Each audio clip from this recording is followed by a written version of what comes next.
So here we are in the interior. I mean, as you can see, very basic. Again, keep in mind, 2004, so almost 20 years ago. Not a lot of features. I want to say this gauge cluster right here, and as far as the bells go and everything, was very specific to the Mach 1. You wouldn't see this in the GT or the SVT Cobra. And then going down through here, very basic controls. I will say the AC still blows ice cold in this car as long as you keep it recharged and everything. But I mean, definitely a nice feature during the summer. And then going way back here, we have the 6-disc changer CD player right here, and you could actually insert all 6 discs in right here. It wasn't like in the trunk or anything like that.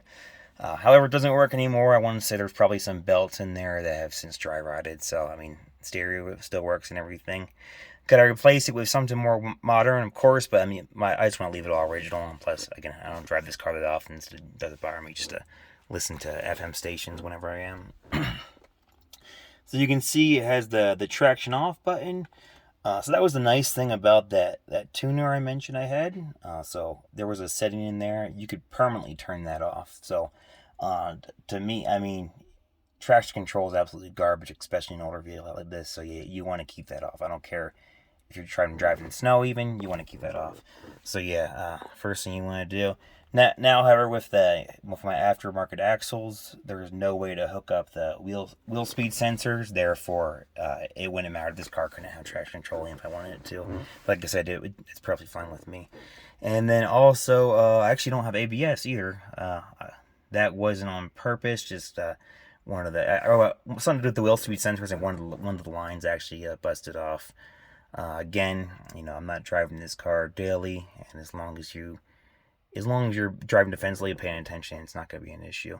I wouldn't throw this to a brand new driver and have them drive in the rain. Of course, they would lock up the wheels and skid. But yeah, as I mentioned, there's the 5-speed manual transmission.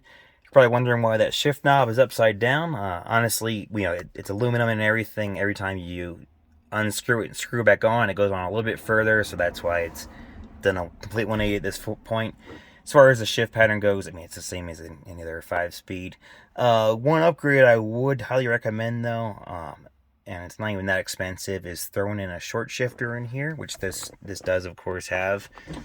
So right now I'm in 5th gear, with the factory shifter and everything. I mean, you're really reaching, almost like leaning over there, punching that stereo. So that was one thing I wasn't happy of. But yeah, this short throw shifter is really nice. I mean, that spring is so strong. I mean, you can be in 2nd gear, push forward as hard and as fast as you want, and it's always going to find 3rd. You will never miss 3rd. So yeah, it's pretty nice.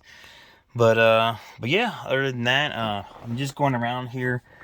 For this, again, being 20 years old, I don't think the interior is in that bad of shape, and I've seen ones that are certainly much worse. Honestly, this vehicle as a whole, exterior and interior wise, I've seen vehicles that aren't even half sold as this car. We're talking 2014 newer that are just absolute trash. The owner just hasn't taken care of them. So I'm very proud of how well I've taken care of this car over the years. But so yeah.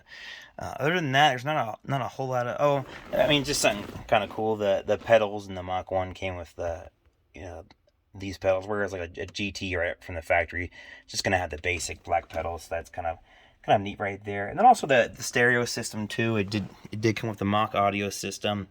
I want to say it's two 460 watt amps that come in the trunk. So, and then you got your tweeters here too, and then it's a 6-speaker setup. So.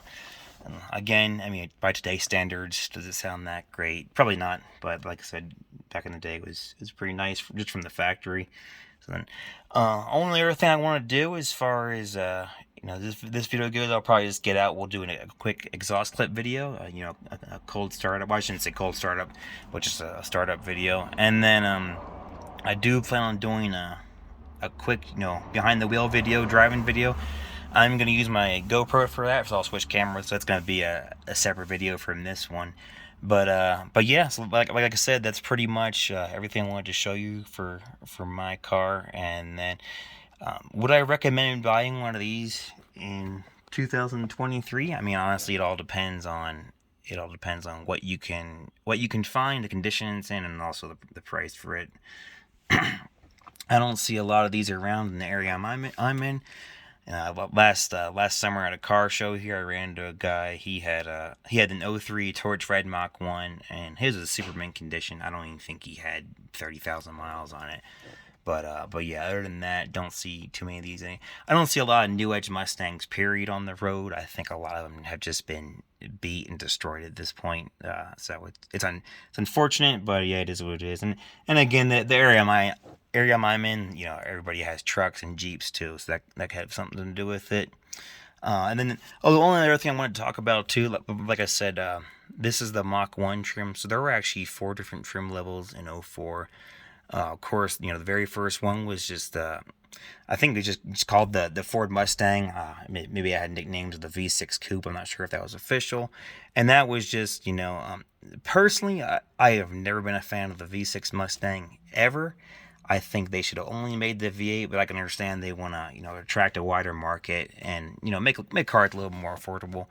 But from a performance standpoint, that motor is absolutely garbage. I'm sorry if that shouldn't offend anybody because everybody knows it is.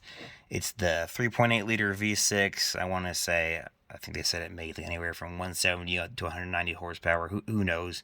But yeah, those things were just dogs. Like they were trash.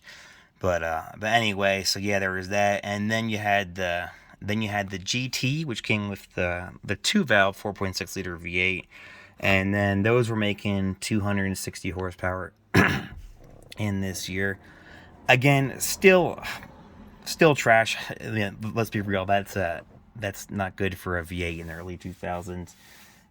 Especially when you had Trans Ams and Camaro SSs and whatnot making over 300 horsepower and everything just a couple years before. Of course, they stopped making those in '02. But yeah, so Ford could have did better to that. They should have had this motor that's in this car in the GT as well. So, but yeah, and then after this, you had the SVT Cobra, which was again '03 and '04 only, and then that came supercharged from the factory. It was a similar motor to mine, except it had much better internals. It could handle a lot more horsepower from the factory. Versus this one, you weren't going to be boosting too much without switching out some things internally. And then also that one had independent rear suspension, whereas this car, the Mach 1 and the GT, just had a solid solid rear axle. So that was the main difference there. So okay, so I know I know I was going to do an exhaust clip and I got sidetracked, but yeah, let's go ahead and we'll hop out, get this camera set up, and then we'll be back.